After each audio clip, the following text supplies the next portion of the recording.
hari nk'abayobozi b'ibigo usanga nk'umwana ngo arimo akina agapira wenda batinda kwinjira, bijya bibaho cyane najyaga mbibona nkiga, cyangwa ngo yakerewe kuza ku ishuri ugasanga nka directeur w'icyo kigo abatumye amasuka ku munsi ukurikiyeho cyangwa no munsi bakayatira hafi ikigo, cyangwa ugasanga n'ikigo kirayafite bakirwa bahinga umunsi wose. Ugasanga umwana ngo bahingira icyayi ngo cy'ikigo, umwana ngo yiri wahinga bazatera ngo urubingo rw'ikigo. Mu by'ukuri nk'ibyo binabihuriye he nikosa umwana yakoze? Babyeyi, inshuti, bavandimwe, muryango, ese mujya mugira agahe ko kuganira n'abana banyu? Ese mujya mwicara ku meza cyangwa muri salo nyuma yo kurya cyangwa mbere yo kurya ngo muganire n'abana banyu, mumenye ibyo biriwemo, mumenye naho biriwe? Ese mujya mumenye ibyo abantonto babakorera, yabita abantonto muri no minsi? Ese mujya mumenya ngo ese umwana mu nzozi anyuzemo ubundi raporo y'umunsi niye cyangwa yahuye n'uduki yakoze n'uduki yakorewe nabo bari kumwe? Umwana wese ugomba kumutega amatwi. Abana bagomba gutanga ibitekerezo birebana n'ibakorerwa mu muryango. Gushyingiranwa ry'abana rwose ntabwo rikwiriye. Asa nk'akana k'imyaka 10 n'ingahe ugashyingiranwe ngo n'ikigabo cy'imyaka 50 ngo nuko ngo gikize ngo kirabaha amamodoka ngo kirabaha amafaranga.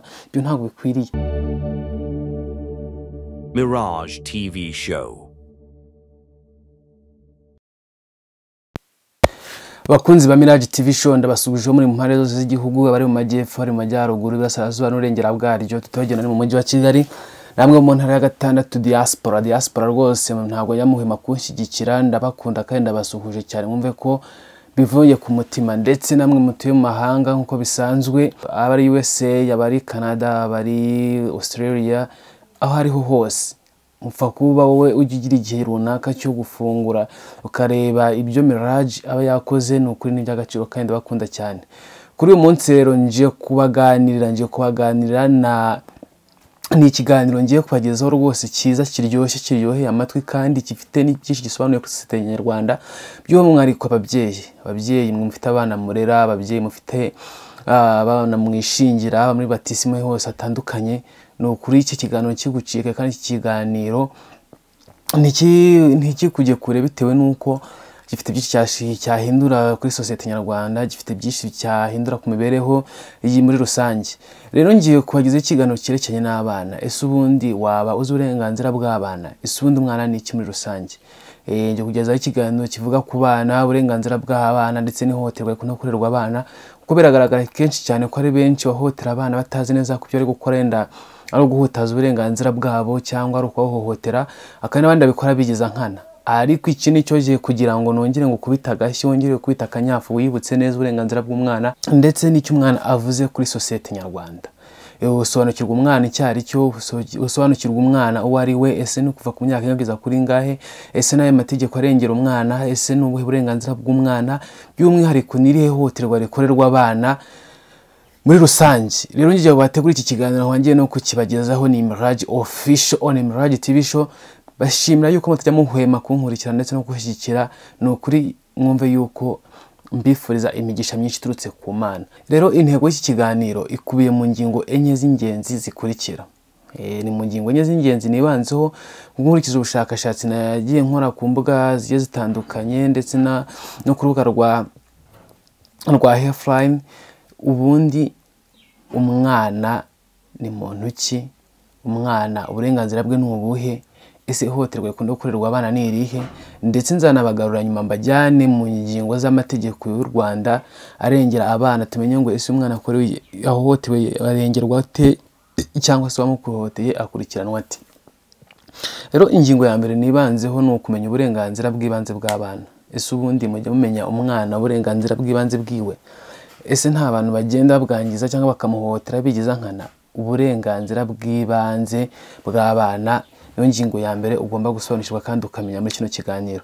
Icya kabiri rero ni ukumenya ihohoterwa rikunze gukorerwa abana. Ese ubundi abana muri sosiyete yacu umunsi ku munsi babayeho bate? Ni ibiki bahura nabyo? Ese ibyo tubakorera nuko byose nta gihutaza uburenganzira bwabo? Ni ihohoterwa ribakorerwa? Rero kumenya ihohoterwa rikorerwa abana ni ikintu cy'ingenzi kandi tugomba kwitaho, tukagiha n'agaciro cyane kugira ngo tujye tubashe no kurikumira. Ingingo ya gatatu ni ugufata ingamba zo gukumira ihohoterwa rikorerwa abana. nkuko nari mbivuze ukimara kumenya wese umwana ubundi yahohoterwa ate, ni ibiki akorerwa cyangwa binyamaze nzira kugira ngo bigaragare ko yahohotewe, none nize ngamba twafata kugira ngo tumurinde iryo hohoterwa. Icyo ni ikintu gikomeye cyane, bajya bavuga ngo dukumire icyaha kitaraba. Niyo mpamvu gukumira iri hohoterwa rikorerwa abana ari byiza cyane kandi ari ingenzi mu muryango nyarwanda cyangwa muri sosiyete muri rusange, kubera yuko bituma abana bacu bakura neza kandi bakagira ubuzima buzira umuze, bityo bakazibakira u Rwanda bifuza cyangwa u Rwanda twifuza muri rusange. Ingingo ya kane ni ingingo ikomeye kandi igomba kwitabwaho, ndetse buri wese agomba kuzirikana, haba ababyeyi, haba urubyiruko rugenzi rwanjye, buri muntu wese agomba kumva yuko ari ikintu akwiye gushyira mu ngamba ze ndetse no mu ngiro umunsi ku munsi, aricyo kiki ngiki: kugira ubumenyi bw'ibanze ku birebana no gufasha, ubujyanama no gutega amatwi abana bahuye n'ikibazo cy'ihohoterwa. Ese ubundi iyo abana bahuye n'ihohoterwa bafashwa bate, barengerwa bate? Ubundi ni izihe nama tubagira, ni gute tubakira muri sosiyete? Kuko hari aho usanga ababyeyi bahise bamucara, aho usanga ababyeyi bamunennye bakamuha akato, ariko ubundi umwana ni gute akwiye kwitabwaho mu gihe yahuye n'ihohoterwa. Rero izi ni ingingo enye z'ingenzi tugiye kwibandaho cyangwa tugiye gushingiraho muri kino kiganiro, aho buri wese agomba gukuramo ibye kandi akabishyira mu nshingano ze za buri munsi. Ku munsi akamenya yuko akwiye kubungabunga umwana, akamenya uburenganzira bw'umwana, akamenya ihohoterwa rikorerwa abana, akamenya uburyo ingamba zo gufata mu buryo bwo kurinda ihohoterwa rikorerwa abana, ndetse by'umwihariko n'uburyo bwo kuganiriza umwana ahuye n'ikibazo cy'ihohoterwa. Rero ushoboye kwibaza ngo umwana ni iki? Ushoboye kwibaza ngo umwana ni iki? Umwana ni nde? Umwana ubundi ni umuntu umeze ate? Ariko nicyo gihe ngo bisobanukirwe, ubundi umwana ni umuntu wese utarakura. Ushoboye kuvuga ngo ese ngubundi ngo umuntu utarakura ngo ni umuntu umeze ate? Wese ubundi ngo gukura ngo ni ku myaka ingahe? Ngo ni ukuva he ugera hehe? Wese ni mu gihagararo, ni mu mubyibuho, ni mu bugufi, ni mu burebure, ni gute, ni mu kunanuka? No, umwana ni umuntu wese utarakura. Rero uko gukura dushatse kuvuga cyangwa gukura nashatse kubabwira kugira ngo bashe no kwisobanukirwa neza, ni ikiremwa muntu cyose kitagejeje ku myaka 18 y'ubukure. Kiremwa muntu cyose kitagejeje ku myaka 18 y'ubukure cyitwa umwana. Waba ari umuhungu, waba ari umukobwa, ugiye utarageza ku myaka 18 y'ubukure uba uri umwana. Usibye ko mategeko mbonezamubano ho imyaka y'ubukure ni 21, kubera yuko iyo umuntu agize imyaka 21 nibwo yemerewe kurushinga, nibwo yemerewe ko yashaka akifatira imyanzuro ku bakurwe akabyara muri rusange nyine mu buryo bwemewe n'amategeko. Ubu ngubu hasohotse itegeko rishya yemeza yuko mu gihe umuntu afite imyaka 18, kuko twabonye ko umwana ari utaragize imyaka 18, ubwo mu buryo busanzwe bw'ubukure umuntu ufite imyaka 18 aba yakuze. Umuntu ufite imyaka 18 mu gihe ababyeyi babyemera cyangwa hari impamvu runaka yumvikanweho yatuma arushinga, icyo ibi bisigaye byemewe. Ntabwo ari nka mbere, kuko mbere udafite 21 ntabwo byakundaga ko mu mategeko mbonezamubano nyine wavanwa mu cyiciro cy'abana cyangwa cy'ingaragu ukajya muri married, nyine mu barushinga cyangwa mu ku muryango. Ariko ubu ngubu na 18 bisigaye byemewe bitewe n'impamvu runaka ariko yumvikana. Ariko mu rwunge rw'amategeko mpanabyaha batandukanya abana mu byiciro bibiri. Mu rwunge rw'amategeko mpanabyaha ho ntabwo babifata ngo tubifata, batandukanya abana mu byiciro bibiri. Icyiciro cya mbere akaba atarengeje imyaka 14 bafatwa ukwabo, ndetse n'abafite hagati y'imyaka 14 na 18 nabo bagafatwa ukwabo. Bivuze ngo abatarengeje imyaka 14 mu gihe ahuye n'ihohoterwa cyangwa hagize ikibazo kibabaho bagira uburyo baburanirwa, bagira n'uburyo barengerwa, bakagira n'uburyo bitabwaho munsi y'imyaka 14, ndetse n'abayirengeje hagati ya 10 na 18 nabo bakagira ubundi buryo bitabwaho bagendeye mu rwunge rw'amategeko mpanabyaha. Bivuze ngo umuntu ufite imyaka 14 uburyo arengerwa cyangwa n'uburyo akurikiranwa iyo yakoze n'icyaha bitandukanye nuko wagikoze hagati y'imyaka 10 na 18 yakurikiranwa mu rwunge rw'amategeko, bitewe nuko byanga byakunda mu myumvire no mu bitekerezo batandukanye. Niyo mpamvu bakurikiranwa mu buryo butandukanye kandi bakabagabanyamo ibice bibiri. Uburenganzira bwa muntu ni amahame mpuzamahanga ateganywa n'amategeko afasha kurinda abantu n'amatsinda babarizwamo ibikorwa bibangamira uburenganzira bwabo bw'ibanze n'agaciro ka muntu. Bivuze ngo ikintu cyose kibangamira uburenganzira bwabo bw'ibanze cyangwa uburenganzira bw'abantu bw'ibanze kikabangamira agaciro ka muntu, icyo kintu cyose kiba kihutaje uburenganzira bwa muntu, kuko uburenganzira bwa muntu buba bushingiye ku mahame mpuzamahanga ateganywa n'amategeko afasha kurinda abantu n'amatsinda babarizwamo. Hari abantu, hari amatsinda babarizwamo, abikorwa bibagenga umunsi ku munsi cyangwa ibikorwa bishoboye kubangamirwa uburenganzira bwa muntu bwabo bw'ibanze n'agaciro ka muntu. Bivuze ngo ibyo bikorwa bibasha kubangamira uburenganzira bwa muntu cyangwa agaciro kabo ntabwo byemewe. Iyo biramutse bimeze gutyo biba byabangamira uburenganzira bwa muntu. Bivuze ngo rero ubwo uburenganzira bwa muntu ntakumirwa kandi ntibujya buhinduka. Rero hakaba hariho ibyiciro bitatu by'uburenganzira bwa muntu. Umuntu ushobora kuvuga ngo ubundi umuntu ubwo burenganzira turi kuvuga ayo mategeko cyangwa ayo mahame mpuzamahanga ateganywa n'amategeko afasha kurinda abantu n'amatsinda babarizwamo, ari nabwo burenganzira bwa muntu buri mu byiciro bingahe. Rero ugomba kumenya kandi ukabizirikana, uburenganzira bwa muntu bubarizwa mu byiciro bitatu. Hari uburenganzira mbonezamubano n'ubwa politiki, aho umuntu afite uburenganzira bwo gutora uwo ashaka mu rwego rwa politiki, gutora umuyobozi ushaka, kubana n'uwo wihitiyemo.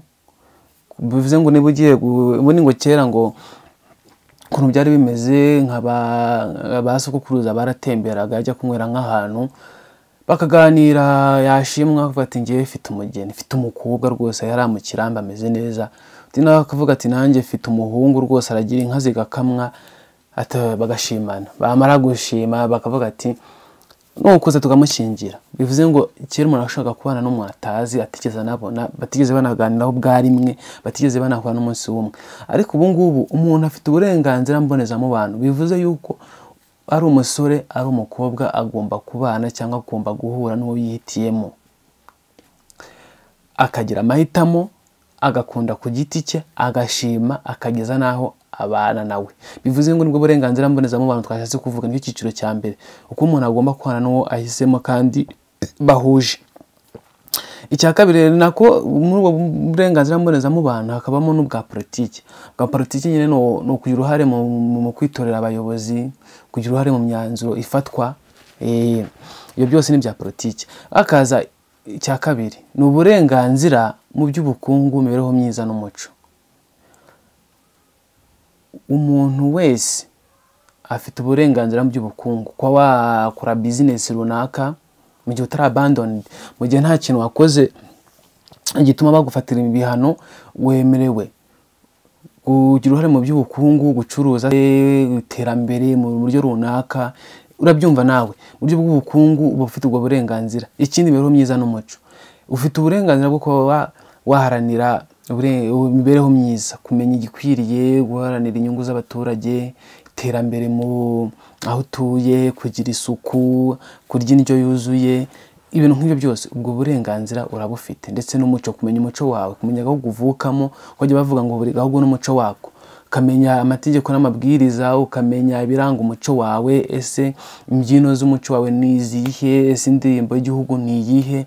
Ese kirazira mu gihugu cyawe ni mujya mu muco wanyu, kirazira mu muco wanyu ni izihe? Ibyo byose ukabimenya. Ubwo ni uburenganzira bw'ikiremwa muntu mu bijyanye n'umuco n'imibereho myiza y'abaturage cyangwa imibereho myiza no mu by'ubukungu. Icya gatatu rero, hari uburenganzira ku bidukikije n'iterambere. Nyamuneka utazasanga umuntu atazaza akakubaza ese ko watemye iri shyamba rikiri ritoya, cyangwa ko uri guhinga nabi, kumuhutaze. Umuntu afite uburenganzira ku bidukikije, kuko ibidukikije burya iyo wangije ibidukikije aho n'ihindagurika ry'ibihe n'ikirere murabizi, ugasanga biteje isuri cyangwa kimwe binagize ingaruka mbi ku iterambere ry'abaturage mu by'ubuhinzi ndetse n'ubworozi, murabizi neza. Rero umuntu afite uburenganzira ku bidukikije. Utazangiza ibidukikije, umuntu yazakubwira ukamutura inabi ukagira ngo ntafite uburenganzira. Afite uburenganzira mu gihe unamuhohoteye akubaza impamvu uri kwangiza ibidukikije, yakurega kandi wahanwa. N'iterambere muri rusange, kuko n'ubundi iyo abungabunze neza ibidukikije bizana iterambere mu gihugu. Ibyo musanzwe mubizi kandi munabimenyereye. Rero hakaza ibiranga uburenganzira bwa muntu. Ubundi ushobora kwibaza ngo tumaze kumenya uburenganzira bwa muntu ni iki? Uburenganzira bwa muntu mu byiciro bingahe? Ushobora no kwibaza ubundi ibiranga uburenganzira bwa muntu ni ibihe? ariko mwibuke neza turi kubiranga turi ubona ninjiye ndi mu gisata cy'uburenganzira bwa muntu muri rusange, ntabwo ndagera kuri za ngingo nyamukuru noneho ku bana. Mwibuke neza ko intego yanjye ari ukumenya uburenganzira bw'abana ndetse n'ihohoterwa rikorerwa abana. Ariko impamvu nanje guca muri ibi ngibi mbanyuriramo by'uburenganzira bwa muntu, ibice bigize uburenganzira bwa muntu, biranga uburenganzira bwa muntu, ni ukugira ngo ubanze umenye ngo ese ubundi koko umuntu ubudahangarwa bwe ni ubuhe, umuntu afite uburenganzira bungana iki tutarajya no kubw'abana. Ese uburenganzira abana gusa n'abantu bakuru bagomba kugira uburenganzira. Niyo mpamvu nabanje guca muri rusange nkabamenyesha cyangwa mu cyo nkabanyuriramo n'uburenganzira bwa muntu muri rusange. Uburenganzira bwa muntu abureba abatoya, abureba abakuru, abakecuru, abasaza, buba butavanguye. Niyo mpamvu nabanje kubicamo kugira ngo wumve ko nawe ufite uburenganzira bwawe mbere yuko ninjira mu bw'abana. Ibinyamakuru byaje bivuga ku kiremwa muntu, nagerageje mbona byibuze ni ibintu bine by'ingenzi. Icyambere, uburenganzira bwa muntu ni ntavutswa. Ntabwo uburenganzira bw'umuntu bwemerewe kuvutswa. Niyo mpamvu niyo wishe umuntu ubihanirwa n'amategeko kandi ugakurikiranwa byimbitse. Umuntu afite uburenganzira ntavutswa, agomba kuvuka, akabaho, agapfa igihe cye kigeze. Iyo mpamvu iyo umuntu apfuye mu buryo butamenyerewe, ndavuga ku buryo bumenyerewe, ni ukuba warwara bisanzwe ukagira kwitaba Imana, ushoboye kuryama ugasinzira ukahita witaba Imana, ubwo ni uburyo nyine busanzwe. Ariko iyo umuntu apfuye mu buryo budasanzwe, ni hahandi usanga rwose n'inzego zibikurikirana, ugasanga leta iragukurikiranye, ugasanga n'ubundi amategeko arimo kugonga. Uyu muntu yapfuye ate, kuki wishe umuntu, kuki wahohoteye umuntu, kuki warwanyije umuntu, kuki wavogereye uburenganzira bwa muntu. Ibyo byose urabizira kubera yuko uburenganzira bwa muntu ni ntavutswa. Guhohotera umuntu egare kumuvukiriza uburenganzira, kandi ibyo ngibyo ntabwo byemewe, nta n'uwabyemera, nta n'uwabishyigikira, kuko uburenganzira bwa muntu ni ntavutswa. Icya kabiri rero nabonye ni uko uburenganzira bwa muntu ni mpuzamahanga. Ntabwo uburenganzira bwawe burangirira mu gihugu cyawe urimo. Ntabwo uburenganzira bwawe bugarukira mu mudugudu, ntabwo bugarukira ku mbibi z'igihugu cyawe. Aho ugiye hose uburenganzira bwawe burakuranga bitewe n'igihugu waturutsemo. Niyo mpamvu uburenganzira bwa muntu ari mpuzamahanga. Icya gatatu, uburenganzira bwa muntu ntibugabanywa. Ngo umuntu yifate ngo avuge ngo uburenganzira bwawe ngo wari usanganwe, ngo iki ngiki gikwiye kuvamo bitewe n'inyungu z'umuntu ku giti cye. Wenda urugero ngo niba ngo uri umutineja ngo ariko ngo ukaba uri mwiza, ngo reka tuvuge yuko byo kuryamana turaguhohoterwa kugira ngo wenda wishimisha mubiri, ibindi biremewe ngo iki kivuyemo. Reka da, uburenganzira bwa muntu ntibugabanywa, buhora bwuzuye, nta kigomba kuvaho. Icyanyuma, uburenganzira bwa muntu ni magirirane. Niyo mpamvu umunyarwanda we yabivuze neza ngo umuntu agirwa n'undi. Ngo umuntu agirwa n'undi, ni uko uburenganzira bwa muntu ari magirirane. Niyo mpamvu mu buzima busanzwe tunakenerana, ukajya ubona ko utihagije. Niyo mpamvu aho kuzuzanya mu buzima busanzwe dusaba n'ubwumvikane no guhuza muri byose, ni uko nta muntu ujya wihaza. Rero kuva utihaza ukaba wakenera ubufasha buturutse kuri mugenzi wawe, ukaba wakenera ubufasha buturutse mu nshuti n'abavandimwe, ukaba wakenera ubufasha buturutse hanze hose, ni uko uburenganzira bwa muntu ari magirirane. Rero bakunzi ba Mirage, nizere ko mumenye uburenganzira bwa muntu muri rusange, ibice bigize uburenganzira bwa muntu, biranga uburenganzira bwa muntu. Nizere ko rwose ubyumvishe kandi utabona bizu bimenye. Niba hari no wajya guhohotera utazi byari byo, nizere ko bisobanukiwe. Niba hari n'uwo wajya guhohotera nawe utarabisobanukiwe, nizere ko wikubisa agashyi utazongera, bitewe n'uko wumvishe uko uburenganzira bwa muntu buba bumeze, uko buteye, biburanga, ibice byabwo, nyine byinshi kuri byo, nizere ko bisobanukiwe. Rero twigarukire kuri cya gice cyacu sasa cyatumye rwose ubundi nicara nkavuga ngo iki kiganiro ni cyiza, ikiganiro reka nkigeze ku banyarwanda, iki kiganiro reka nongere ngisubiremo n'ubwana baba babizi, ariko bongere bikubita agashyi, bongere bibuke neza inshingano zabo.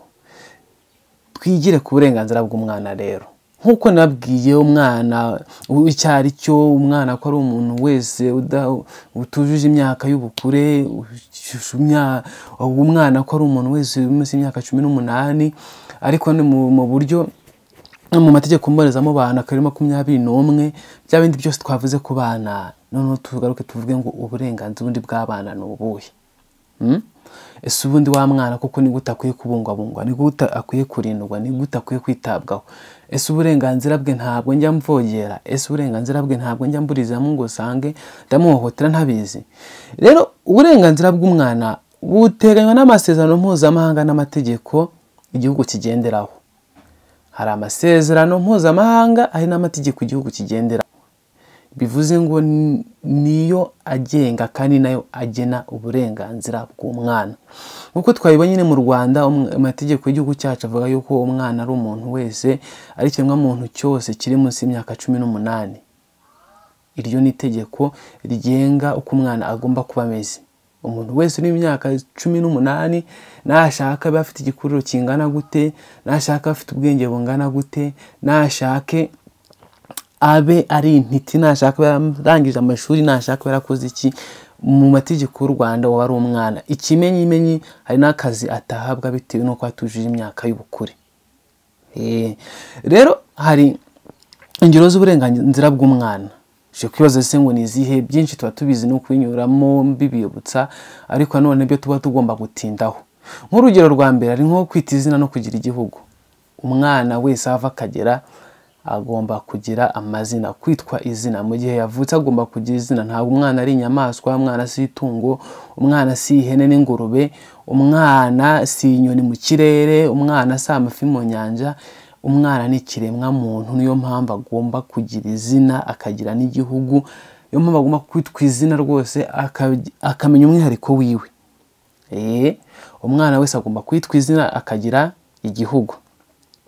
Kuko umwana afite uburenganzira bwo kugira izina ndetse n'ubwene gihugu. Agomba kugira izina, akamenya n'aho abarizwa. Ahabarizwa ni ubwene gihugu. Ni umunyarwanda, ni umurundi, ni umunyamerika, ni umunyakanada, umunya-Australia, ni umubirigi, ni umwongereza. Umwana agomba kugira ubwene gihugu. Mu bihugu bimwe na bimwe hari naho abana bavukiye mu bihugu byabo bahita bagira ababo, bakayimira ubwene gihugu, akabimenya no ko yahatura. Hari naho usanga bitemewe, ariko bivuze ngo umwana agomba kugira kavukire. Uyu kavukire ni igihugu cye, agomba kugira igihugu. Niyo mpamvu umwana agomba kwitwa izina, akagira n'igihugu. Icya kabiri, kumenya ababyeyi be niyo yabarerwa n'abandi. Umwana wese ava akagera agomba kumenya ababyeyi be. Umwana agomba kumenya ababyeyi be niyo yabarerwa n'abandi. Niyo yaba yaravukiye kwa nyogose, niyo yaravutse bakita bamujyana kwa nyirakuru, niyo yaba yaravutse abye bakitaba Imana, niyo yaba yaravutse mu buryo wenda buryo bubaho ugasanga umwana avutse nta bushobozi, ugasanga umuryango byadafite atabana n'umugabo we, gutyo ibintu nk'ibyo, cyangwa umwana mubyari iwabo. Uko biri kose umwana agomba kumenya ababyeyi be. Agasobanurirwa impamvu atari kumwe nabo mu gihe yabarerwa n'abandi. Wenda ti papa we yarawutaye ko nta bushobozi twari dufite, papa yarawutaye ko wenda agize umutima muke, nyine ntabashe kukwitaho. Wenda se byagenze gutya na gutya, havutse amakimbirane mu muryango, wenda habaho gatanya, ndagenda nkujyanye n'undi asigara mu buzima bwe, cyangwa se bitabye Imana. Ariko umwana agomba kumenya ababyeyi be. Ikindi rero, kuba mu muryango. Ntabwo umwana ari inzoka ngo araba mu gasozi, ngo ni nyagasozi. Ntabwo umwana ari inyoni ngo araba mu giti. N'inyoni nazo ushobora gusanga zigira imiryango, nk'uko n'ingagi zigira imiryango. Ariko umwana agomba kuba mu muryango, akagira abamwitaho, akagira abamumenya, akagira abita ku mibereho ye ya buri munsi, umunsi ku munsi. Umwana agomba kuba mu muryango. Abana bagomba kuba mu miryango aho bitabwaho, yaba mu muryango wamubyaye cyangwa se abamurera, kugira ngo ashobore kubona ibyangombwa by'ibanze, ari byo kuvuzwa no kugira ubuzima bwiza Icyo ni icyambere, kuko umwana wese agomba kuvuzwa mu gihe arwaye, agomba kwitabwaho kugira ngo agire ubuzima bwiza, akamenyerwa ibyo kurya n'indyo yuzuye, akamenyerwa ko agomba kwidagadura, akamenya buri kimwe cyose nyine agomba kwitabwaho. Kuva ndetse akiri mu nda kugeza avutse, abana bakimara kuvuka agomba kwitabwaho kugira ngo barindwe indwara z'ibyorezo. Kuko niba umwana avutse ntumuryamishe mu nzitiramibu, usirinda kuzarwara malaria, kandi umwana harira ntuzamenye ikimurijije, ashobora kuhita yitaba Imana. Nyine umwana agomba kwitabwaho mu buryo bwose, nyine kuvuzwa no kugira ubuzima bwiza. Icyo ni icyambere. Icya kabiri, impamvu umwana agomba kuvukira mu muryango nuko agomba kwiga, kuko abana bafite uburenganzira bwo kwiga. Kuko kwiga ni itegeko rya leta, ni ihame ridakuka. Umwana wese agomba kujijuka. Ntabwo leta y'ubumwe ikeneye abantu batize, ntabwo ikeneye abantu bagifite ubujiji. Bivuze ngo umwana wese agomba kwiga. Kuko n'ubundi leta yorohereza abadafite ubushobozi gufasha abana babo kwiga ku buntu, byibuze kugeza amashuri 9. Bivuze ngo umwana ashobora kwiga primaire ku buntu, akiga 9 years ku buntu, akiga na 12 ku buntu, byibuze kugeza ku mashuri 9. Leta yashyizeho uburyo yorohereza abaturage kwiga mu gihe badafite ubushobozi. Niyo mpamvu nta mwana ugomba kwitwaza ngo nako nta mubyeyi ugomba kwitwaza ngo ntabwo umwana yize, kandi hari uburyo bugiye butandukanye leta yashyizeho bworohereza abana mu kwiga. Abana bose bafite uburenganzira bwo kwiga nta kurobanura, haba ku gitsina, ku babana n'ubwandu nka sida, cyangwa se n'ababana n'ubumuga. Nta kurobanura ugomba kubaho. Ni education for all, gahunda ya leta. Nta mwana ugomba gusigazwa inyuma, ari utavuga uburyo afashwamo, ari ndabwo navuga abafite ubumuga bwo kutavuga bafite uburyo bitabwaho, abafite ingingo zidakora neza uburyo bitabwaho, abakenera uburyo bitabwaho, abafite ubwandu bwa sida uburyo bitabwaho. Umwana wese agomba kujya ku ishuri hatitawe uko ari, kuko umwana agomba guhabwa amasomo, indangagaciro no kurindirwa umutekano mu ishuri. Ubwo umwana wese agomba kurindirwa umutekano ku ishuri, agomba kurindirwa umutekano, abarimu bakamenya intege nke za buri mwana n'uburyo yafashwa, uburyo yarindwa, kugira ngo yumve ko yisanzuye kandi ari mu muryango mugari. Ikindi, umwana agomba kurindwa.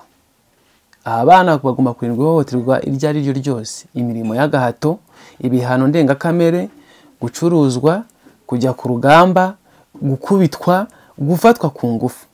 Ibyo bintu mana yanjye, iki ni ikintu gikomeye. Babyeyi, rubyiruko, bakuru n'abatoya, iki ni ikintu twese tugomba kwitaho, ni ingamba tugomba guhagurukira, kubera yuko umwana agomba kurindwa. Umwana niwe mbaraga z'igihugu. Umwana niwe uzavamo perezida, umwana niwe uzavamo ministre, umwana niwe uzavamo umucuruzi ukomeye, umwana niwe uzavamo buri kimwe cyose. Kuko bajya bavuga ngo nta vumira itararenga. Iyo umuntu akiri umwana ntugomba kumujaginga, kuko ntabwo ubuzi ahazaza he icyo habitse cyangwa icyo hamuhishiye. Niyo mpamvu umwana agomba kurindwa, akarindwa ihohoterwa iryo ryose, akarindwa imirimo ya gahato, akarindwa ibihano ndengakamere, akarindwa gucuruzwa, kujya ku rugamba. Kuko na buriya no mu ngabo z'igihugu muzabicunge. Nta muntu tuje imyaka y'ubukuru yemerewe kujya mu ngabo z'igihugu. Ni ukugira ngo turinde abana. Urugamba n'urw'abagabo ni uko bajya bavuga. Yajya bavuga yuko urugamba rw'abagabo, ntabwo urugamba rw'abana. Noneho gukubitwa, ibyo kabirinda umwana. Gufatwa ku ngufu byo ni ikindi kintu gikomeye cyane, ni ikindi kintu gikomeye cyane tutaza no kugisanga mu ihohoterwa rikunda gukorerwa abana. Ntabwo umwana akwiye gufatwa ku ngufu. Bivuze ngo hari ingero zoroheje, ari nk'abayobozi b'ibigo usanga nk'umwana ngo arimo akina agapira, yenda batinda kwinjira. Bijya bibaho cyane, najyaga mbibona nkiga, cyangwa ngo yakererewe kuza ku ishuri, ugasanga nka directeur w'icyo kigo cyangwa abatumye amasuka ku munsi ukurikiyeho cyangwa no munsi, bakayatira hafi ikigo, cyangwa ugasanga n'ikigo kirayafite, bakirwa bahinga umunsi wose. Ugasanga umwana ngo urahingira icyayi ngo cy'ikigo, umwana ngo yiri wahinga bazatera ngo urubingo rw'ikigo. mu by'ukuri nk'ibyo nabihuriye he n'ikosa umwana yakoze. Tujye tuvugisha ukuri, umwana akoze agakosa gatoya, yiriwe ahingishwa ku ishuri, iyo ni imirimo y'agahato, ibyo ni ibihano ndengakamere. Kuko n'umwana akererewe ufite kumukubita utunyafu tubiri ku kibuno ati jya mu ishuri wige. Ariko n'umwana akererewe iyo ni ikosa rimwe, aho kurihanirwa byibuze ngo akwitwe nk'ako kanyafu kamwe cyangwa kimwe, umuvuge ati fata shifo uyu munsi niwo uri buhanagure taburo umunsi wose, yego ko wakosheje ejo ntuzongere, ariko ugihanagura wicare unige. Ugasanga umuyobozi w'ikigo abahaye amasukari bahinga umunsi wose. Ntabwo ibyo ngibyo byemewe, nta nubwo ari ibintu byiza, nta nubwo ari n'umuco mwiza, kuko ibyo ni ibihano ndengakamere. Kuko umwana niba akosheje hari uburyo bwiza bwo gukosorwa, hari ukuganirizwa, hari agantu koroheje ko kumukebura, ariko imirimo ndengakamere, ibihano, gukubitwa ntabwo ari byo. Ibyo byose umwana agomba kubirindwa. Ikindi rero hari kurengerwa imbere y'amategeko. Ubwo ni uburenganzira bw'umwana rwose buri wese agomba kwitaho kandi bukomeye cyane. Umwana agomba kurengerwa imbere y'amategeko mu gihe habayeho ikosa, mu gihe akoze icyaha cyangwa mu gihe ahohotewe, umwana agomba kurengerwa imbere y'amategeko. Ni mu buryo bibiri, hari kurengerwa igihe yahohotewe, hari no kurengerwa mu gihe yakoze ikosa ariko wenda kugira ngo habeho inyoroshya cyaha ndetse no gusobanura, kuko no kumusobanura no gusobanura icyaha yenda uburemere bw'icyaha yakoze. Kuko akenshi bavuga yuko umuntu uri munsi y'imyaka 18 aba atemerewe kwifatira imyanzuro. Ubwo rero umwana agomba kurengerwa imbere y'amategeko. Ikindi rero ari nacyo cya nyuma, mana yanjye babyeyi nshuti mukito kandi mujye munagenzura, kuko niba mu miryango yanyu bikunda kubaho. Abana bagomba gutanga ibitekerezo birebana n'ibibakorerwa. Babyeyi nshuti bavandimwe muryango, ese mujya mugira agahe ko kuganira n'abana banyu? Ese mujya mwicara ku meza cyangwa muri salo nyuma yo kurya cyangwa mbere yo kurya ngo muganire n'abana banyu, mumenye ibyo biriwemo, mumenye naho biriwe? Ese mujya mumenya ibyo bantonto babakorera, yabita bantonto muri no minsi? Ese mujya mumenya ngo ese umwana mu nzira zose anyuzemo ubundi raporo y'umunsi niye cyangwa yahuye n'uduki yakoze n'uduki yakorewe nabo bari kumwe? Umwana wese ugomba kumutega amatwi. Abana bagomba gutanga ibitekerezo birebana n'ibibakorerwa mu muryango. Abana bagomba gufashwa bakagira urubuga rw'aho batanga ibitekerezo byabo. Ikimenyimenyi, ibi ntibivuze ko igitekerezo cy'umwana gifatwa nk'ihame, ariko icyo gitekerezo utacyemeye agomba gusobanurirwa impamvu icyo gitekerezo kitemewe. Kuko igitekerezo umwana ashobora gutanga igitekerezo uko abyumva n'ibiki byose, ukumva nyine si nk'ihame, ukumva wenda burya bivuga bisobanutse, ukumva si ngombwa ibyo avuze. Ariko iyo kitemewe, igitekerezo yatanze agomba guhabwa ibisobanuro.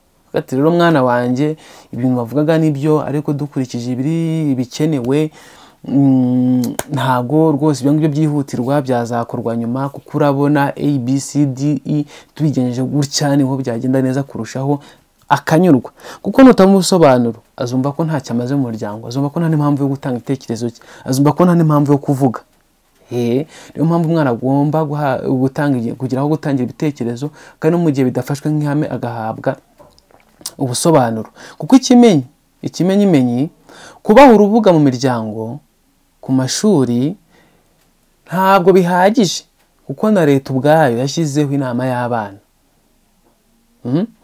Niba leta ubwayo yifata igashyiraho inama y'abana, kuko murabizi abana bahagarariye abandi mu mirenge, mu turere, mu ntara, kuri w'igihugu, ni ukugira ngo bajye babona aho batangira ibitekerezo. Bivuze ko umwana wese agomba kujya aho atangira ibitekerezo, akumva ko yisanzuye kandi akumva ko ahawe ikaze mu muryango nyarwanda, kugira ngo n'ikindi gihe atazakura ari shayi, atazakura yifata atavuga ajunjamye cyangwa acecetse cyane, bitewe n'uko n'igihe yagerageje kuvuga ntihawe agaciro, ntabwo igeze yumvwa.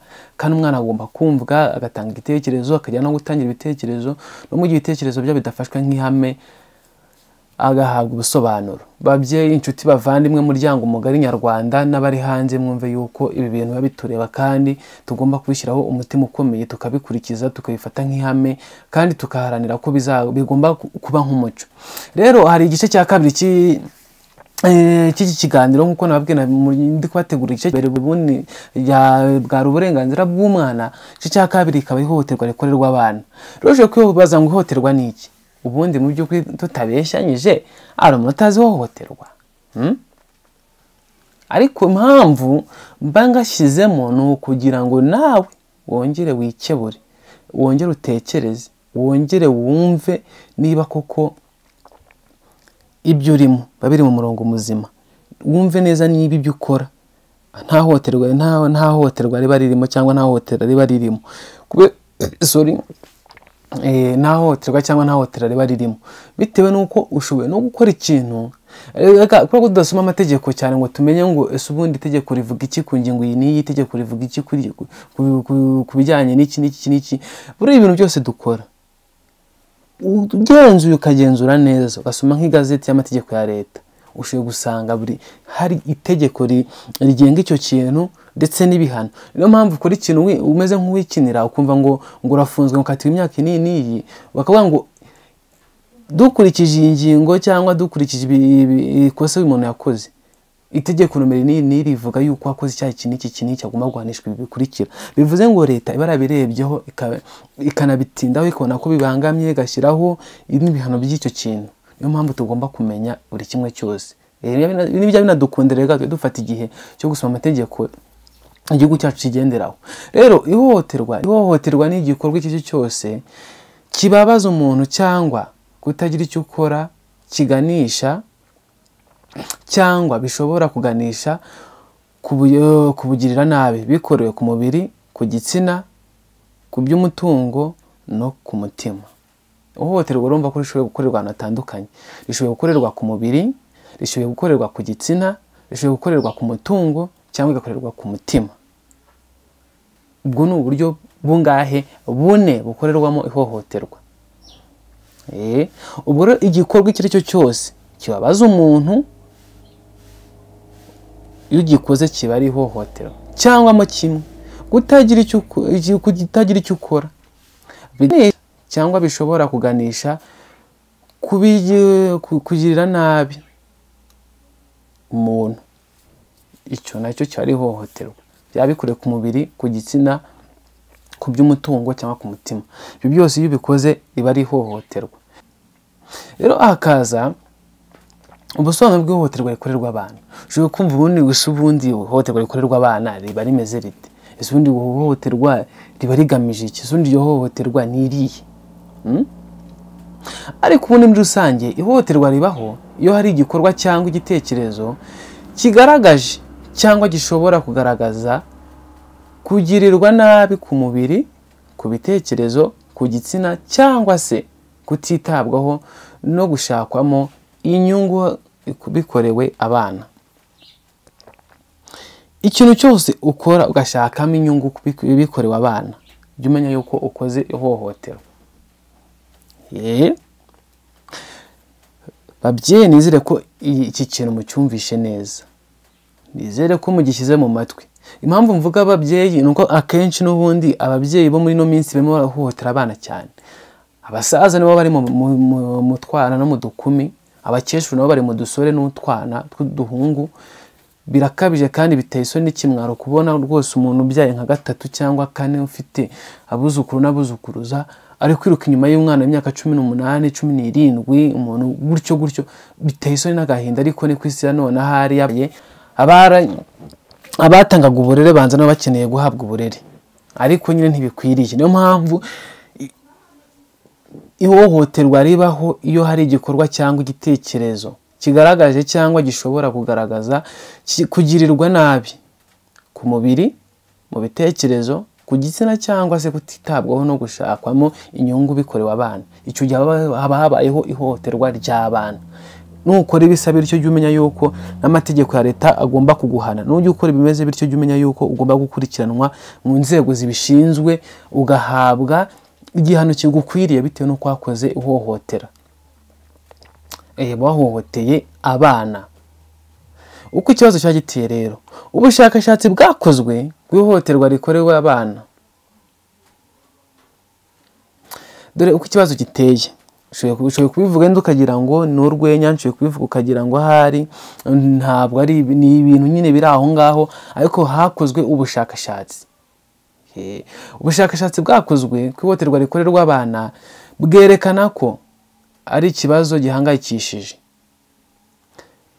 Ubushakashatsi bwakozwe bari gukora ku ihohoterwa rikorerwa abana byagaragaje ko ari ikibazo gihangayikishije, by'umwihariko mu isi ya none. Mu myaka ya vuba rwose noneho birakabije kubera yuko abana ari guhohoterwa cyane ugereranyije no mu minsi ya kera. Kuko hagati y'abana 6 n'abana 9 batangaza ko bagiriwe ihohoterwa rishingiye ku gitsina bakiri abana. Ibaze nawe mu bana 9, mu bana 90 tena tubivuge gutyo, abana 60 muri bo usanga barahohotewe bakiri abana kandi bakuri ihohoterwa rishingiye ku gitsina. Ibaze nawe ushoboye kwibaza ngo ese bahohoterwa nabandi? Bashoboye guhohoterwa n'ababarera, bashoboye guhohoterwa n'abarezi babo ku mashuri, wenda simbihamije ariko n'urugero ntanze. Bashoboye guhohoterwa n'abo bakurana, bashoboye guhohoterwa n'abaturanyi, bashoboye guhohoterwa n'inshuti z'umuryango. Ariko nyine abana 6 mu bana 9 ubushakashatsi butangaza ko bagira ihohoterwa bakiri abana batoya, kandi by'umwihariko rishingiye ku gitsina. Nta nubwo kuvuga ngo ni imirimo ivunanye, ngo ni ubuhinzi cyangwa mu kimwe n'ibya bihano bigoranye. No, ni ihohoterwa rishingiye ku gitsina. Bivuze yuko ubushakashatsi berekanye yuko ihohoterwa ryamaze gufata indi ntera mu minsi ya none. Ikindi, muri abo bana 2 kuri 3 ni ab'igitsina gore. Ubushakashatsi bugaragaza yuko abantu bakunze guhohoterwa cyangwa abana bakunze guhohoterwa ari igitsina gore. Igitsina gore nicyo gihohoterwa cyane kurusha igitsina gabo, ariko birumvikana igitsina gore nicyo gisambanywa, nicyo usanga gikoreshwa imirimo itandukanye ndavuga ngo bakunde baganishwe mu gushimisha imibiri y'abagabo.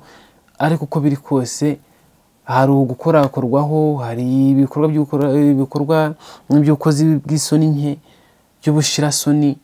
Ubundi akenshi abana bakobwa bakunda guhohoterwa, nicyo ubushakashatsi bwagaragaje. Abarenze 4% bavuga ko iryo hohoterwa ryabaye kenshi kandi bakarikorerwa n'umuntu bazi. Ubushakashatsi bwakozwe bugaragaza yuko abarenze 4% nyine mu bwo bushakashatsi bwakozwe bugaragaza yuko abarenze 4% ihohoterwa ryabaye kenshi kandi bakarikorerwa n'umuntu bazi. Bivuze ngo mu bana bose bakuri guhohoterwa 4% usanga bibaho inshuro nyinshi, ari nk'ibintu bihora byisubiramo, si uyu munsi rimwe, si kabiri, si gatatu, ahubwo ntibikunda kwisubiramo, kandi ugasanga barikorerwa n'abantu bazi. Ugasanga ese ni umukozi wo mu rugo, ese ni umwana uba mu rugo mu muryango, ese ni abaturanyi, ni ababarera, naho baca, gutyo nyine usanga, cyangwa mu kimwe nyine n'umwoshya yigize nk'umusheri wiwe. Ariko muri rusange barikorerwa n'abantu bazi, ntabwo ari umuntu wakure, ntabwo ari umuntu mvamahanga. 4% bakorerwa ihohoterwa n'abantu bazi. Noneho 3 by'abakora ihohotera ni abahura n'ubuzima bwa buri munsi n'umwana wahohotewe. Iki ni ikibazo gikomeye. Babyeyi, barezi, inshuti z'umuryango, inshuti z'u Rwanda n'abaturarwanda, iki ni ikintu kigomba kwitabwaho. Iki ni ikintu mugomba kugenzura umunsi ku munsi. Iki ni ikintu mugomba kuzirikana kandi mukakirwanya mwivuye inyuma. Kuko muri iyi minsi ngo arabigize ba ntonto, ngo abandi ngo ni ba ntatine, abandi ngo ni ba anko, abandi ngo ni ba kinaki, biyise amazina bigira intama kandi ari amasega aryana.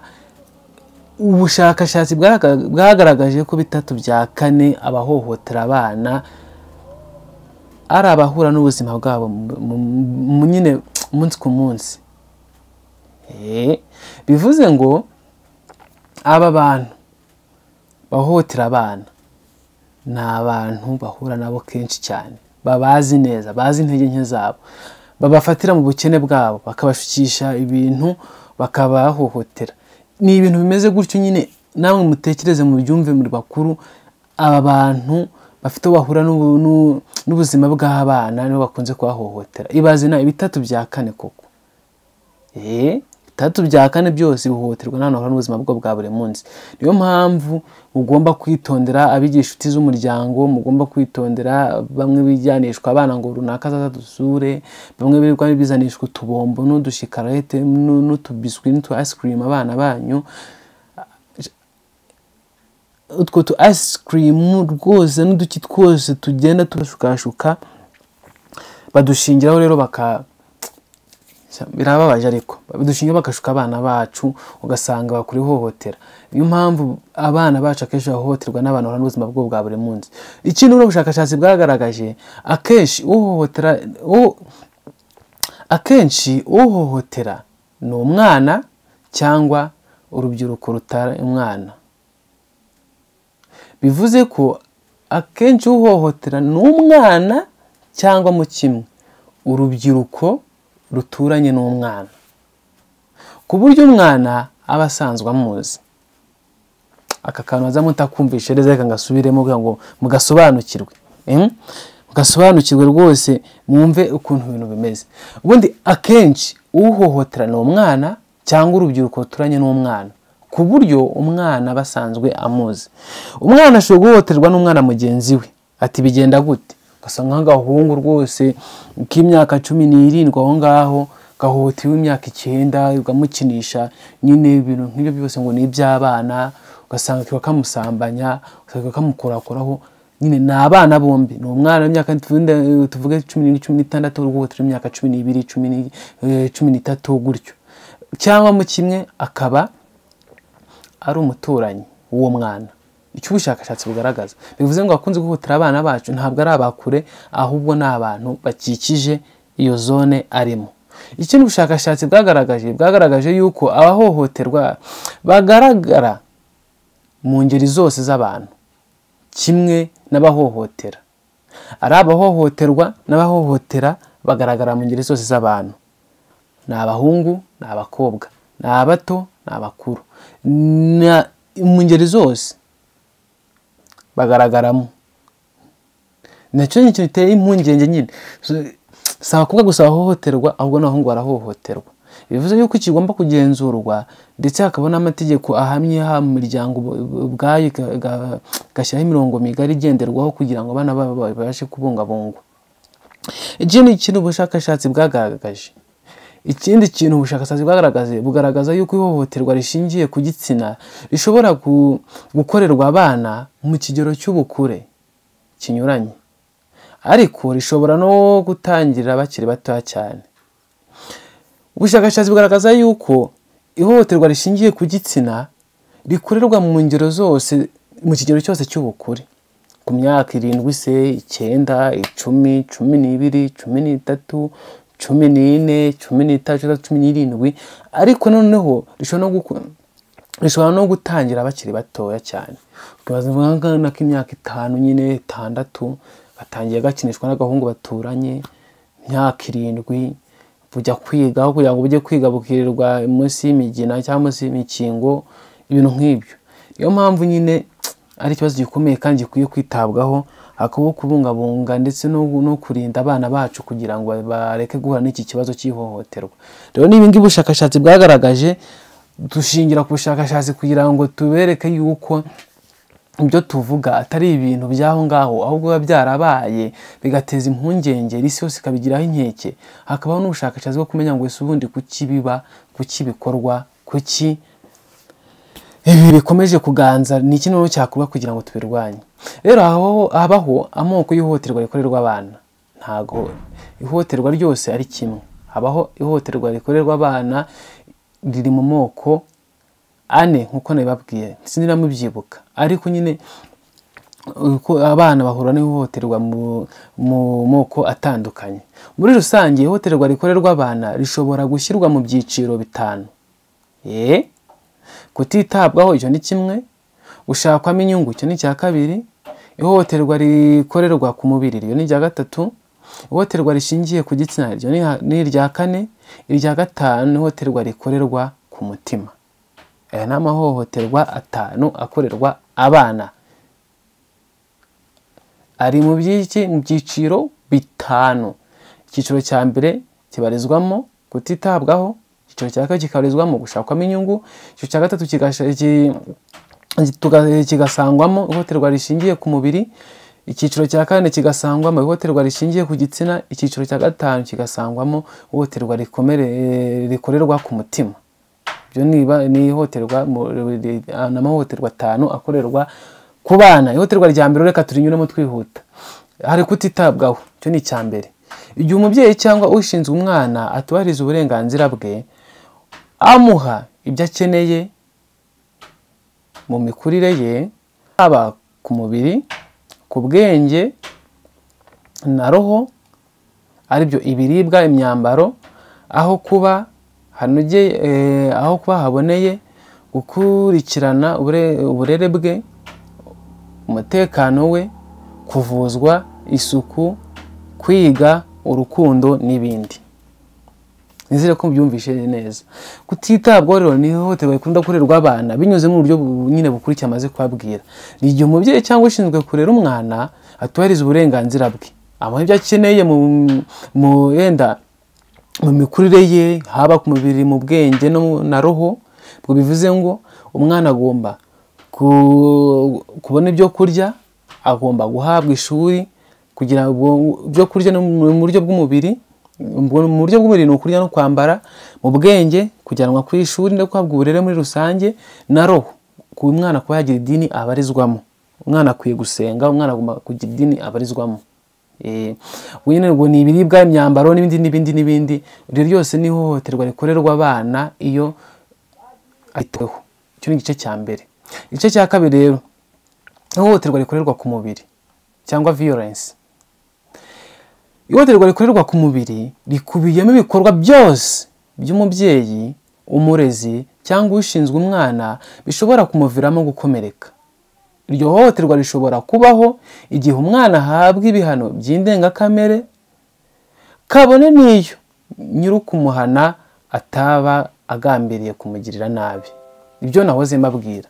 Birashoboka yuko ushoboye guhohotera umwana utabizi, ukamuha nk'igihano gikomeye utabizi, kuko nk'ubu hari nk'umwana ukose ugasanga umubyeyi amubwiye ngo pfuka mumanike amaboko umunsi wose. Ibaze nawe kubwira umwana ngo apfuka mumanike amaboko, umute mu nzu, wigira mu gasantere kujya gusengera n'abandi bagabo cyangwa n'abandi babyeyi bagenzi bawe, cyangwa ujye kwihahira, ugenda umwana rero amanika amaboko, iriwe yamanitse amaboko, kuzagira igihe uzagarukira. Urumva ko ibyo ni ibihano ndengakamere. Rero iyo ukoze ibimeze bityo byose, ni waba utagambiriye kumugirira nabi, wumva ko ari agahano kohereje kugira ngo umukebure, riba ari ihohoterwa rishingiye ku mubiri.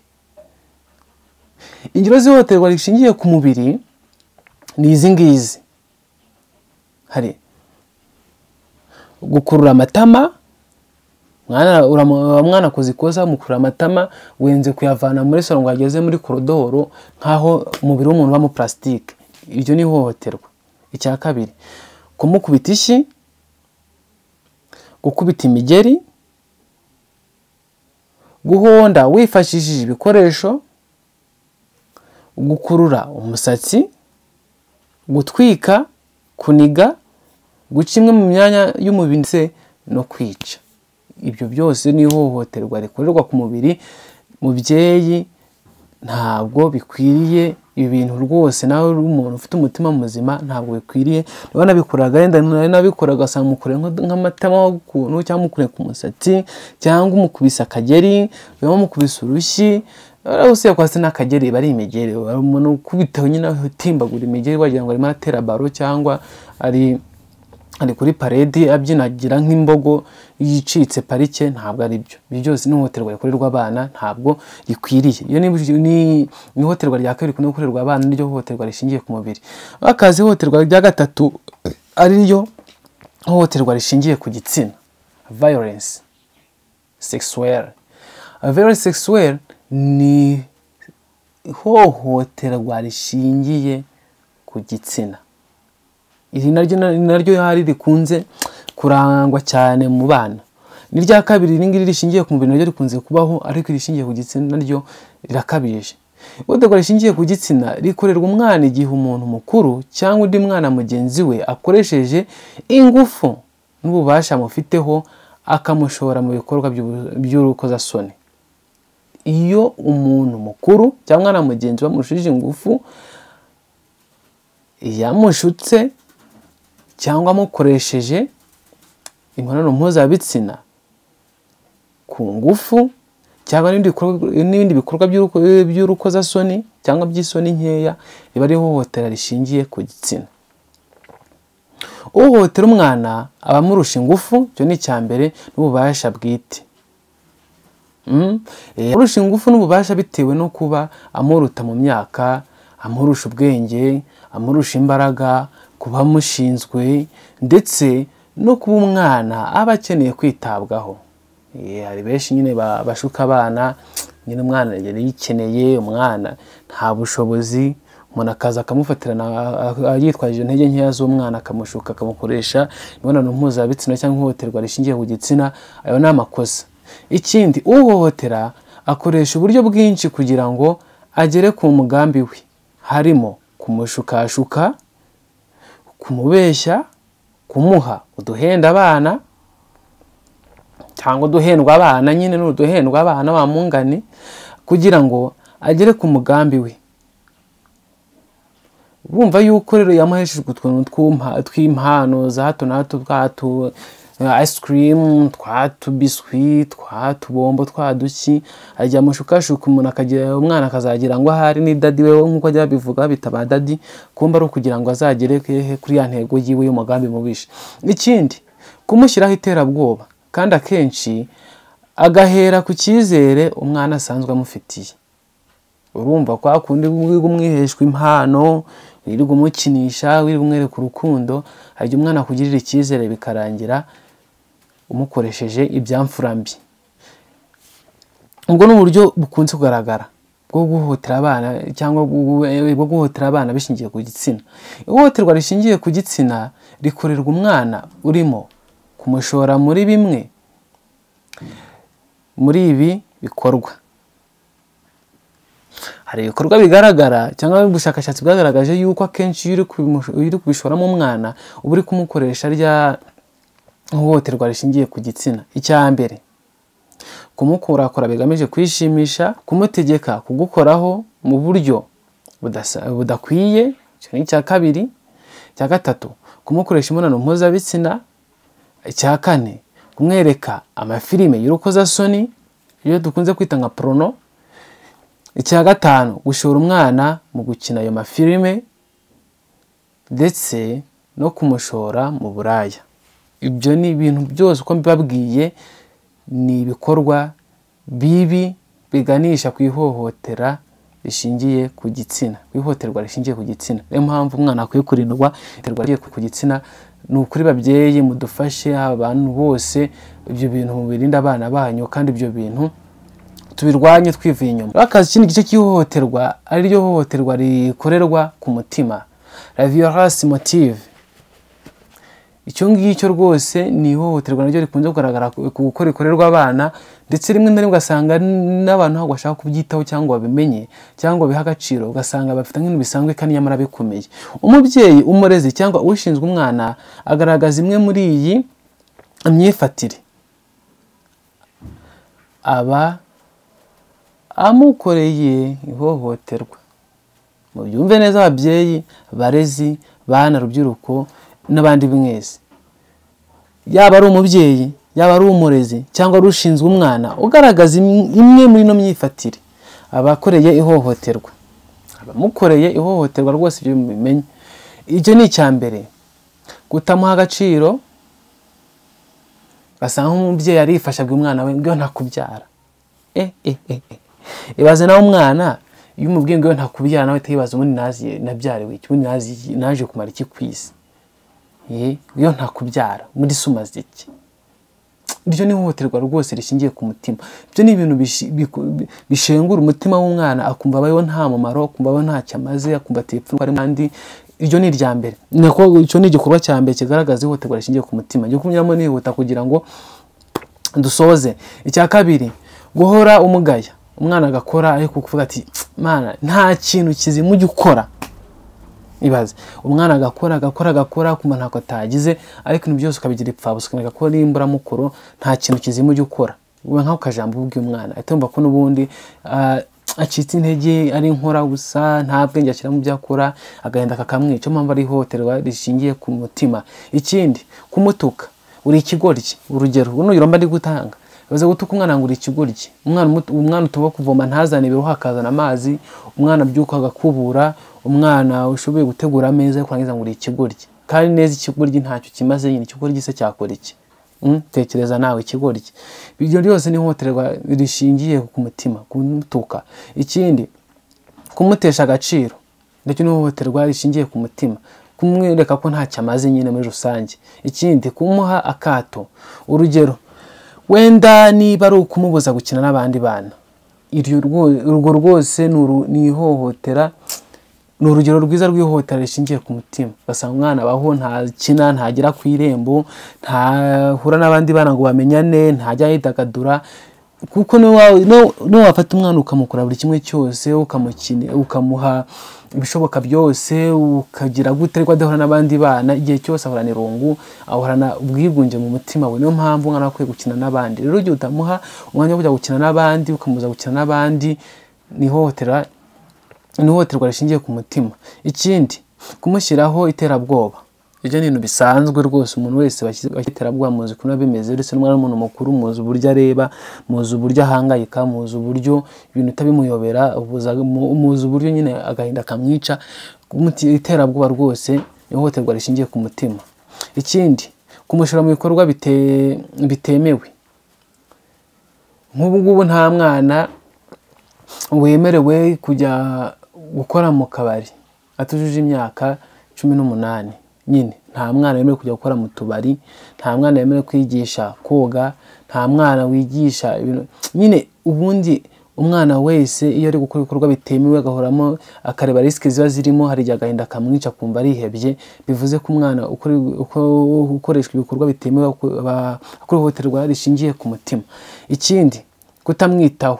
Ibyo birasanzwe. Umuntu wese utakwitaho wishwa n'ishavu n'agahinda, ugahita usanga rwose ubayeho wihebye cyangwa ukibura nk'uzapfa ejo. Ibyo byose ni ihohoterwa rishingiye ku mutima. Kumubuza ibikorwa bijyanye n'ikigero cye. Buriya rero hari ikintu ababyeyi batajya bamenya, hari ikintu ababyeyi batajya bitaho iteka ryose, hari ikintu ababyeyi bahora batesha agaciro, batajya bicara ngo bagenzure. Buriya umwana buri generasiyo, buri kigero agezemo bitewe n'imyaka agezemo, hari ibyo aba agezemo bijyanye n'icyo gihe. Hari ibikorwa nyine biba bijyanye n'icyo gihe. Kuko umwana aravuka, niba ni gakiri gato cyane kagakora abana, kugaheka abana, undi nawe akubaka utuzu mu dutafari cyangwa mu byondo ne hose. Nyine icyo kigira akazakirenga, akagira abanga agapira, undi akava mu byo kurirwa ahetse abana akabanga utudasi agakina, cyangwa bakamugura utudenesi n'agatarutsa. Nyine buri kigero bijyana n'ikigero agezemo. Rero iyo umubujije gukora ibikorwa bijyanye n'ikigero agezemo, n'undi bituma yiheba. Iryo riba ari ihohoterwa rishingiye ku mutima. Akanyuma ari uguhohotera umuntu akunda. Hari ikintu n'abantu batajya bitaho. Amarangamutima ni ikintu gikomeye. Amarangamutima asobanura byinshi ku buzima bwacu bwa buri munsi. Amarangamutima ni umusemburo w'ibyiza kandi n'umusemburo w'ibyishimo. Rero igihe uhohoteye umuntu umwana akunda, byanga byakunda bimugiraho ingaruka. Atekereza nabi kandi agakora ibidakwiriye. Bivuze ngo umwana ibyo tugomba kwirinda guhohotera umuntu akunda, kuko iyo uhohoteye umuntu akunda usanga bimugizeho ingaruka. Usanga rwose yihebye, usanga yishwe n'ishavu n'agahinda, usanga nyine uwo munsi yiwe yabishye, ukamubwira ati mwana bite, akagutuka, cyangwa usanga ntashaka no kukwegera, akagufata nk'umugome bitewe n'uko umwana yagize ate yakorewe ihohoterwa rishingiye ku mutima, cyangwa yakorewe ihohoterwa rishingiye ku mutima ariko binyuze mu guhohotera umuntu akunda. Rero akanyuma ari uko gushakwamo inyungu. kuko kandi iryo hohoterwa rikorerwa abana. Ese ushobora kwibaza ngo ni gute umwana ashakamo inyungu? Ese ni gute nawe umwana ndi kumushakamo inyungu, ubundi umwana yinjiza iki? Umwana ubundi namukoresha kindi giki gituma rwose ashakamo inyungu? Ariko uburyo bwo gushakwamo inyungu k'umwana bisobanuye kwinjiza umwana mu bikorwa bigamije kumushakamo inyungu. Ibikorwa biganisha ku gushaka inyungu mu mwana birimo imirimo ikorwa n'abana, ishorwa ry'abana mu busambanyi n'ibikorwa by'urukozasoni, icuruzwa ry'abana, ishyingirwanwa ry'abana. Sizika mukumva neza, ishyingiranwa ry'abana ryo ni ugushakamo inyungu mu bana kugira ngo ubundi ubone izo nkwano, inka n'ibiki. Bivuze ngo mu bikorwa byose bikorerwa abana nagiye mbabwira hiyongeraho nyine ishyingiranwa ry'abana, hakiyongeraho gushyingirwa ku ngufu n'ibindi byose bifatwa nyine nk'ibidindiza imikurire yuzuye y'umwana. Ibyo byose ni ugushaka inyungu mu mwana. Rwose ahantu bikunda kugaragara ni ahakurikira: hafi y'imirima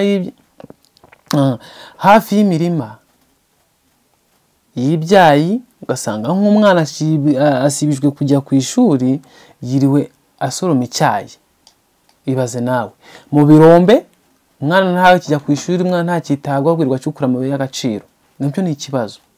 Aho bapakirira imodoka, ku masoko no ku mihanda, aho hose usanga hakunda gukoreshwa ibyo bikorwa nyine bigamije inyungu, gushakwamo inyungu. Umwana uri kumushyingiranwa n'undi mwana mugenzi we cyangwa n'undi muntu mukuru. Gushyingiranwa ry'abana rwose ntabwo rikwiriye. Ugasanga nk'akana k'imyaka 10 n'ingahe ugashyingiranwe ngo n'ikigabo cy'imyaka 50 ngo nuko ngo gikize, ngo kirabaha amamodoka, ngo kirabaha amafaranga. Ibyo ntabwo bikwiriye. Umwana agasibirwa kujya ku ishuri, agasibirwa gukora imirimo itandukanye nyine igendanye n'uko angana. Ugasanga yiriwe mu birombe by'ibyayi ngo ari gusoroma ibyayi, cyangwa ari gucukura amabuye y'agaciro ngo mu nzu za kariyeri hose mu birombe. Ntabwo ari byo. Cyangwa agiye gupakira imodoka ngo ahabwe amafaranga nyine kugira ngo ukunde winjize. Ibyo rero hari impamvu ubushakashatsi bwagaragaje cyangwa zinagaragarira buri wese zigaragaza ihohoterwa rikorerwa abana. Abana bahura n'iri hohoterwa. Hari impamvu zigaragaza cyangwa zagaragaye yuko arizo zikunda gushingirwa kugira ngo bakorerwe iri hohoterwa. Iya mbere hari ubukene, hari ubujiji, hari ubusinzi no kunywa ibiyobyabwenge, hari ubugome, hari uburere buke, hari ubuhabara, hakabaho n'umuco wo kudahana. Ibyo byose rero ni ibintu bikunda kugaragara yuko arizo mpamvu abana bakunda gukorerwa ihohoterwa. Ugasanga umwana arikeneye profite mu bukene bwe, umwana afite ubujiji nabyo yabyungukiyemo, urabifashe gutyo n'iki uragiye uramuhohoteye witwaje ubukene bwiwe cyangwa n'ubwo bujiji bwiwe. Izo zose ni impamvu zagiye zigaragara abana bakunda guhura nazo zigatuma kurerwa ihohoterwa hanyuzwemo nuko gushukana. Rero hari bimwe mu bimenyetso bigaragara cyangwa bigaragaza umwana wakorewe ihohoterwa, nko kutitabwaho. Hari ibimenyetso bigaragarira inyuma, hari bigaragarira mu myitwarire y'umwana, hari imyitwarire igaragara mu gihe ku babyeyi cyangwa se ku bashinzwe abana. Ni byinshi. Ariko tubinyuzemo wenda hari ibyo bimenyetso ndakeka benshi tubizi, kuko abarimo nk'umwana ko adakura neza uko bikwiriye. Hari igihe umwana batatakaza ibiro, kugira isura nk'iy'umuntu mukuru. Ibaze nawe nyine umwana w'imyaka 5 ukana afite isura nk'iy'abantu myaka 40 yakecu yakiri mutoya.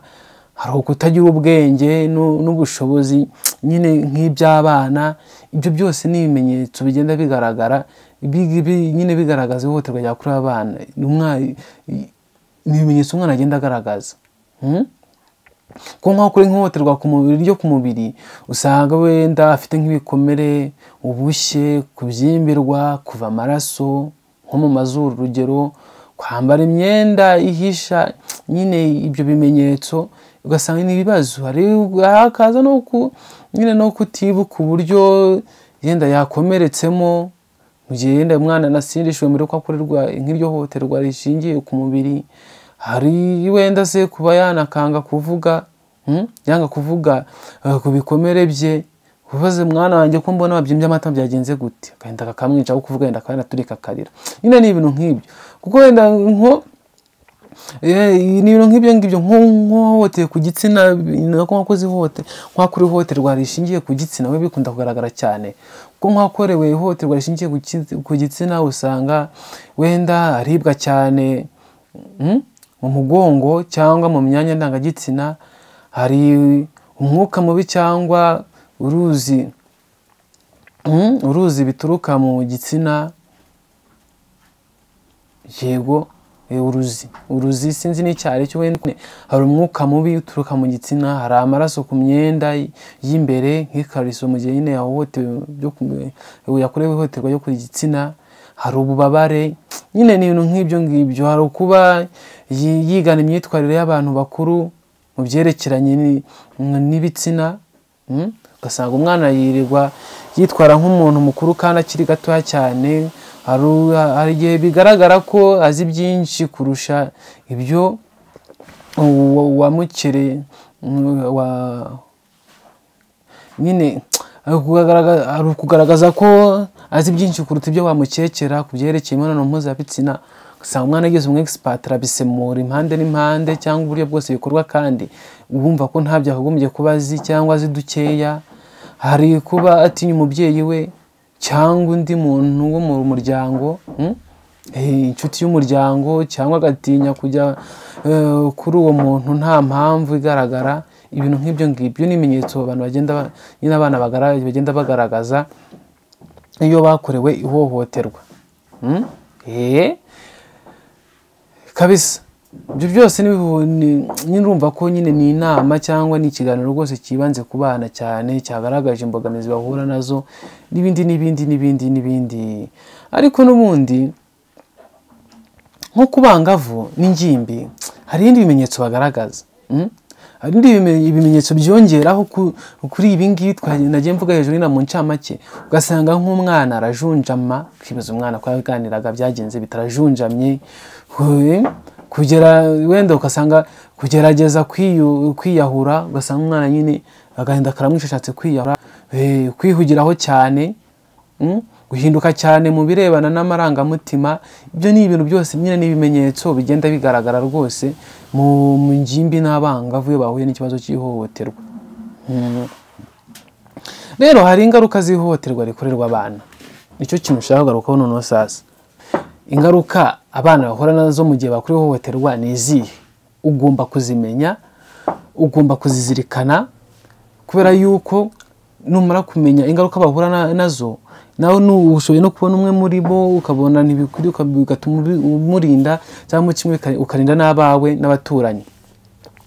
Uretse ingaruka zigaragara mu mikurire y'umwana no ku buzima bwe muri rusange, ihohoterwa rikorerwa abana ritera ibikomere by'umutima. Icyo ugomba kukimenya yuko uretse ibingibi bigaragarira amaso, ihohoterwa ry'abana ritera ibikomere by'umutima. Kwiyumva nta gaciro afite, ibitekerezo byo kwiyahura cyangwa kwishinja, akanishinja nyine akiyahura cyangwa agakora akajya ubona ntatuje, kutigirira icyizere n'ibindi. Ibyo rwose ni ingaruka zigenda abana bahuye n'ihohoterwa bahura nabyo. Rero iryo hohoterwa rishobora kuba intandaro y'ibibazo bikomeye by'ubuzima bwo mu mutwe. Ugasanga umwana nyine ntatuje, yahora yihebye, cyane cyane iyo warikorewe atabonye ubufasha bwihariye cyangwa ubufasha bukwiriye. Rimwe ntabwo yo kumenya kuganiriza abantu bahuye n'ihohoterwa, ukamenya ibyo baganirizamo kugira ngo bongere bigarurire icyizere, bumve ko bahawe ikaze mu muryango. Rero reka dusoreze ahangaha, reka dusoreze ku ngamba zo kurwanya ihohoterwa rikorerwa abana nk'uko nababwiye. Rero ubwo butanzagaruka nje kubabwira ese ubundi itegeko rivuga iki ku mwana huye n'ihohoterwa, ese ubundi niki cyakorwa kugira ngo umwana arindwe ibintu nk'ibyo ngibyo. Rero ingamba zo kurwanya ihohoterwa rikorerwa abana ni ingamba byibuze nk'eshanu. Nizo nabashije nkurikije ubushakashatsi nagiye nkora nyine uko nagiye bibagaragariza hejuru, byibuze hari ingamba nk'eshanu zibumbatiye izindi zose. Icyambere ari ukwigisha amahame arebana n'uburenganzira bw'umwana cyangwa uburenganzira bw'abana muri rusange. Iki ni ikintu gikomeye, kwigisha amahame arebana n'uburenganzira bw'abana. Umuntu akamenya ngo uburenganzira bw'umwana ni ubuhe, ese uburenganzira bwe buravogerwa cyangwa ntavogerwa, ese uburenganzira bwe buragabanywa cyangwa ntibugabanywa. Ibyo byose ni amahame arebana n'uburenganzira bw'umwana ugomba kuyamenya. Cya kabiri, gushyiraho amategeko ahana ibyaha by'ihohoterwa. Ishimira na Leta ya Repubulika y'u Rwanda ko amategeko arahari kandi aboneye. Hari ugushyiraho amategeko ahana ibyaha by'ihohoterwa. Umuntu wakoze ihohoterwa cyangwa umuntu wakoze ihohotera yahohoteye abana akaba yabihanirwa. Icya gatatu, gushyiraho ingamba zirwanya ubukene ku bagize umuryango. Kandi izi ngamba zigashyirwaho ku bitsina byombi, kubera yuko nta guhohoterwa ahubwo twabibonye rikorerwa abahungu cyangwa abakobwa gusa, rikorerwa bombi, ari abahungu ari abakobwa, ari ingeri zose zikorerwa ihohoterwa. Niyo mpamvu ari byo gushyira ingamba zirwanya ubukene nyine ku bagize umuryango w'ibitsina byombi, kuko iyo urwanyije ubukene nta kintu wapfa gushigisha umwana kuko byose n'ubundi ababibona. Ikindi, ubujyanama mu muryango. Umwana ubundi ni gute yigishwa? Hakaba umwana kwamwicaza mukaganira ukamusobanurira buri kimwe cyose bitewe n'ikigero arimo, ukamubwira ati bigenze gutya bigenda gutya na gutya, iyo runaka koze ibi n'ibi, abaganisha ku busambanyi cyangwa abaganisha wenda mu kuguhohotera, umwana akicara abizi. Icyanyuma hari uguca umuco wo kudahana. Umuco wo kudahana niwo soko ya byose, kubera yuko niba umwana agiye akarara mu gasozi akagaruka ntumuhane, niba umwana agiye agakora ibyo ashaka byose ntumuhane, bituma yirara kumva yuko afite uburenganzira bwo gukora buri kimwe cyose uko acyifuza cyangwa buri kimwe cyose uko agitekereza. Niyo mpamvu rero umuco wo kudahana uragacika. Umuco wo kudahana ngo niyo ntandaro y'ibibi byose. Niyo mpamvu niba umwana akoze ikosa muhane, kandi niba nawe umuntu mukuru cyangwa undi wese wakoze ihohotera umwana cyangwa ihohoterwa umwana agomba kwihanirwa. Niyo mpamvu umuco wo kudahana ari imwe mu mpamvu n'intandaro ya byose. Tugomba rero kubirwanya twiva inyuma, hakajyaho umuco wo guhana uwakoze ihohotera kandi agahanwa by'intangarugero, kugira ngo n'abandi barebereho babone yuko ibyo naba arimo bidakwiriye kandi bitagomba gufata indi ntera. Rero abakunzi ba Mirage ndabashimiye kubw'umwanya wanyu ndetse no kudahwema gushyigikira urukundo mukomeza kunyereka umunsi ku munsi, ni urw'agaciro. Kandi nanjye nizera ko ntazatezuka kandi nzajya nkomeza kubaho ibyiza bikwiriye kandi byubaka umuryango nyarwanda. Rero kadusanga tumenyeranye mu bintu byo kuzamura impano, mu bintu byo guhostinga tukagirana ibiganiro, ariko nzanyuzamo nyine kiremo n'aka kantu ko kwakebura nyine k'akakeregeshwa gatuma umuntu yongera akibuka hari ndetse n'umuryango arimo n'icyatuteza imbere umuryango wacu. Ndabakunda cyane rero, dukomeze dukorane kandi dukorane neza, ntimugahweme kunshyigikira, ntimugatezuke rwose, ntimugatezuke, mujye mukomeza mushyigikire uko bwije n'uko bukeye. Niba wakunze ibyo nkora kanda subscribe, like, share and comment. Niba ndi mu murongo muzima ukomeze kunyereka urukundo, udutima twinshi, ni ukuri muri ab'agaciro. Dusubire ubutaha rero, yari Mirage kuri Mirage TV show. Ndabakunda cyane. Ciao ciao, amahoro y'Imana ba namwe. Shalom shalom.